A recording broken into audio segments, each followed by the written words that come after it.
As doenças da atitude. Não é muito legal falar sobre as coisas negativas, mas precisamos falar sobre isso, porque a vida também tem sua parte negativa. Essas doenças de atitude são como ervas daninhas que crescem no jardim. É uma parte normal da vida. Aqui está uma frase boa para você anotar. Negatividade é normal. Não te levará muito longe, mas é normal. Faz parte da vida.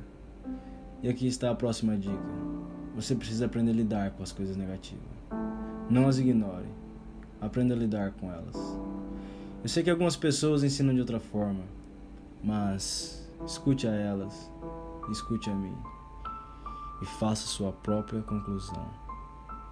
Não seja um seguidor de pessoas, seja um estudante delas. Mas eu falo que você deve lidar com as coisas negativas. Minha opinião. Você não precisa viver nisso, nem permanecer nisso, mas você tem que aprender a lidar com isso. Algumas pessoas ensinam assim: vire para trás e fala: não há erva daninha, não há erva daninha, não há erva daninha. Eu tenho uma notícia para você, amiguinho. Elas vão destruir o seu jardim. Então você tem que aprender a lidar com as coisas negativas. Isso é o que chamamos da grande guerra entre o bem e o mal. Existe uma guerra muito grande acontecendo constantemente. Desde o primeiro minuto que você nasce, você se envolveu nessa guerra. Entre o bem e o mal, entre a luz e as trevas, entre o positivo e o negativo, entre o mal e o bem, entre a tirania e a democracia, entre ervas daninhas e atividades humanas. A guerra começou.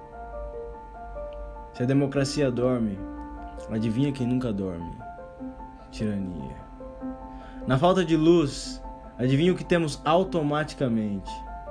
Trevas. Se o bem não aparece e começa a ficar ativo, adivinha o que vem no lugar dele? O mal. É uma guerra mental, uma guerra física, uma guerra espiritual, uma guerra financeira, entre atividades humanas e ervas daninhas, entre conquistas e fracassos. Por isso que tem uma frase no Velho Testamento que nos dá a melhor dica de atividades humanas: trabalhe 6 dias e descanse 1. Eu tenho certeza que interpretamos essa parte muito bem. Não trabalhe os 7 dias. Tire 1 de folga. Mas acho que isso também significa somente tire 1 dia de folga, ou você está correndo o risco de perder essa guerra. Mas nós diminuímos para 5 e 2. Talvez não seja muito perigoso. Eu não sei. Se Deus tivesse pensado em 5 e 2, Ele teria feito 5 e 2. Eu não sei. Sou um amador sobre isso.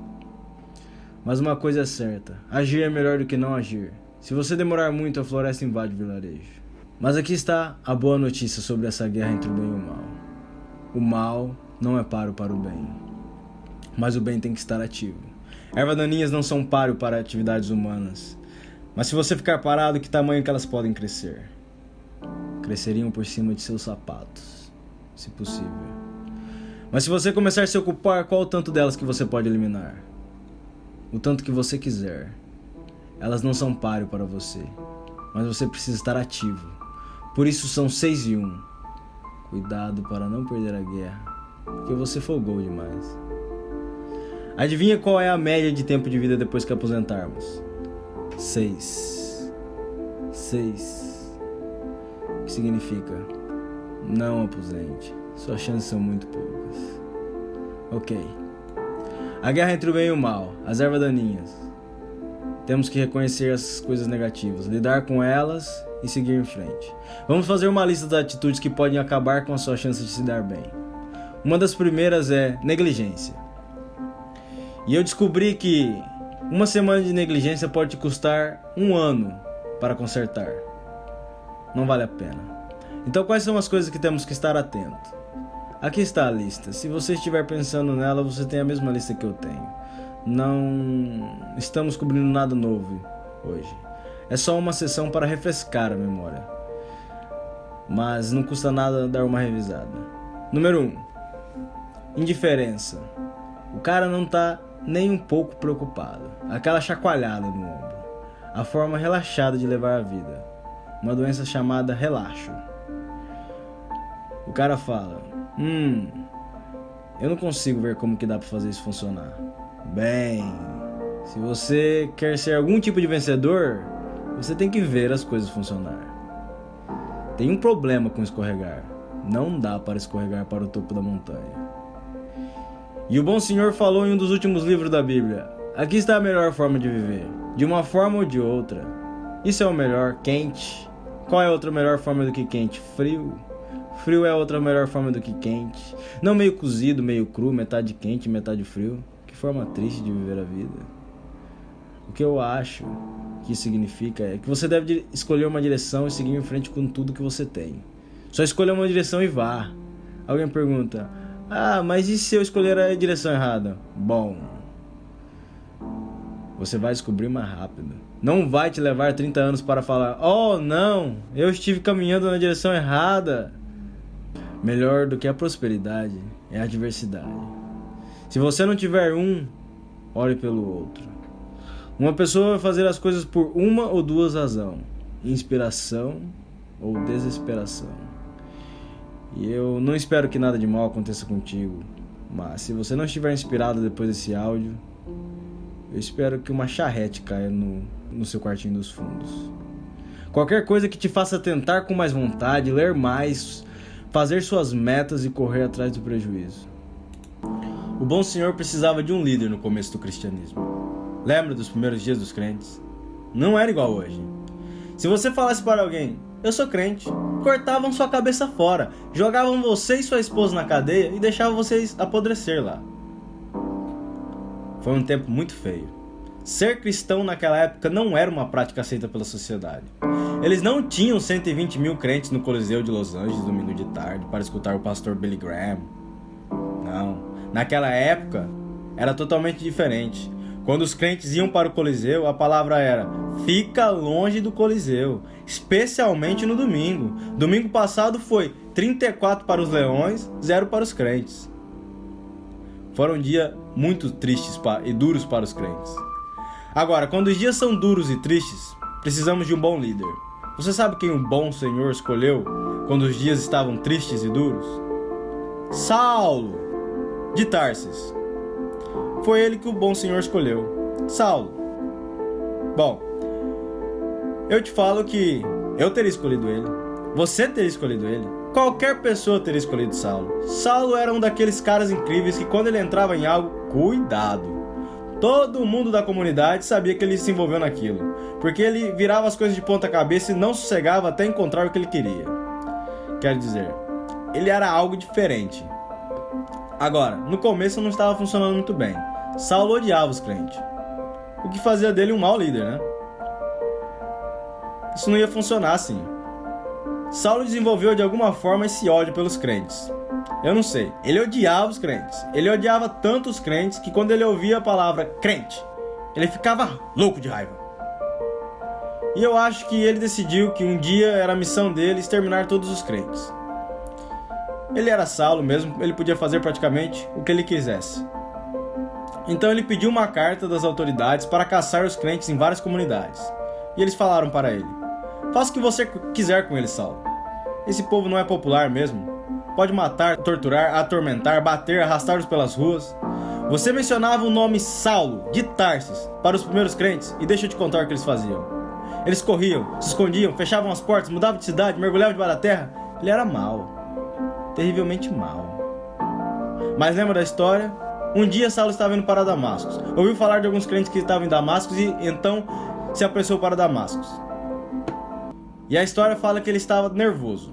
Tem uma frase na história que fala: no caminho para Damasco, ele estava respirando ameaças e mortes contra os discípulos. O que significa que ele estava absolutamente irado. Mas nessa viagem, de acordo com a história, quando Saulo estava a caminho de Damasco, o bom Senhor olha lá de cima e fala: esse é o homem, Saulo, ele é realmente algo diferente. E de acordo com a história, uma grande luz clareia no céu, derruba ele do cavalo, com a cara na terra e cega ele por 3 dias. O Senhor usa ferramentas de recrutamento que nós não podemos usar. Bom, quando você é Deus, né, é diferente. Para resumir a história, Saulo de Tarsis é convertido ao cristianismo. Ele se torna Paulo, o grande líder, o apóstolo. E sem sombra de dúvidas, o bom senhor escolheu o top. Um que ele não tinha que motivar todos os meses. Em uma das últimas escrituras de Saulo, ou Paulo escreveu: as coisas que eu tanto odiava, agora as amo. As coisas que eu tanto amava, agora as odeio. Aqui está o segredo para a boa vida. Aprenda a dar o melhor de si em tudo que você faz. Seja o que for que você esteja fazendo, dê o melhor de si. Isso rapidamente abrirá novas oportunidades ou te indicará que você deve tentar fazer outra coisa. A desilusão é: se eu tivesse um trabalho melhor, eu realmente daria o melhor de mim mesmo. Isso é desilusão. Aonde você estiver, dê o melhor de si. Não faça para alguém metade do serviço por um dia de trabalho pago. Isso ajudará você a mudar sua vida. Eliminar essa doença. Aqui está a próxima doença de atitude: indecisão. Paralisia mental. O cara não consegue tomar decisões e isso se torna uma doença. De repente ele percebe que achou a solução e fala: bom, eu sei que estou em cima do muro, mas e se eu pular do lado errado? Escute, depois de algum tempo, não importa, somente pule do muro. Qualquer lado tá bom. Uma vida cheia de aventura é uma vida cheia de muitas decisões. As decisões erradas te dão mais experiências para tomar melhores decisões. Então não veja o número de decisões que você consegue deixar de tomar, mas sim o número que você consegue tomar. É aí que está a aventura. Elimina essa doença, indecisão. A próxima doença é dúvida. Dúvida é como uma praga, e uma das piores é a dúvida de si mesmo. Existem muitas, mas essa é uma das piores. O cara duvida de si mesmo. Duvida se as coisas vão durar bastante tempo para ele. Duvida que ele consegue fazer algo bem feito. Duvida se ele consegue fazer bastante. Duvida se ele consegue conquistar muitas coisas. Uma doença crônica de dúvida de si mesmo. Você pode imaginar o tipo de estrago que isso pode fazer para o seu futuro. Aqui vai a dica: vire essa moeda e se torne um acreditador das coisas. Existem muitas coisas para acreditarmos, mas uma delas é em você mesmo. O entendimento de se autovalorizar é o começo do progresso. Agora, se essas três não te pegaram ainda, essa sim irá. Preocupação. Essa é uma doença devastadora. Preocupação. Preocupação causa problemas na nossa saúde, problemas sociais, problemas pessoais, problemas familiares. É devastadora.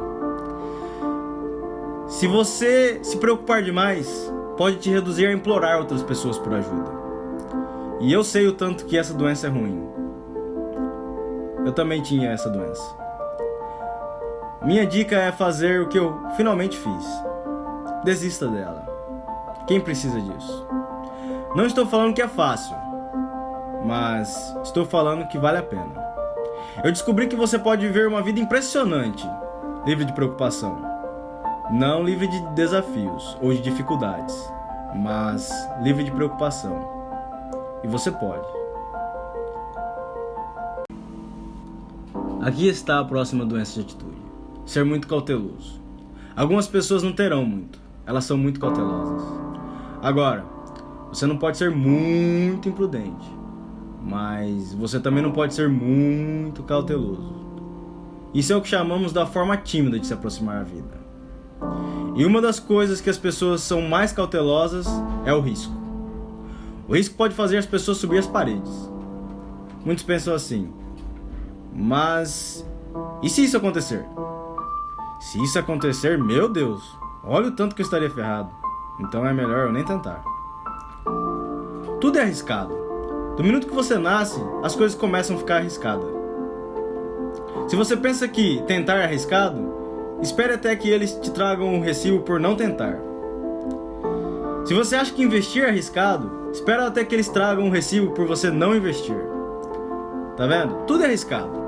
Casar é arriscado, ter filhos é arriscado, entrar em um negócio é arriscado, investir seu dinheiro é arriscado, é tudo arriscado. Eu vou te falar o tanto que a vida é arriscada. Você não vai sair dela vivo. É arriscado. Mas alguém fala: eu estou procurando estar salvo e seguro. Bom, então fica sentadinho no cantinho da casa, nós vamos te proteger, te alimentar, cuidar de você, não vamos deixar nada de mal acontecer com você, e você viverá 100 anos. A pessoa fala: eu viveria 100 anos? Mas que forma de viver? Salvo e seguro. Não peça por segurança, peça por aventura. Melhor viver 50 anos cheio de aventura do que 100 anos sentadinho no cantinho da casa. Tá vendo? O importante não é o quanto que você vive, mas sim a forma que você vive.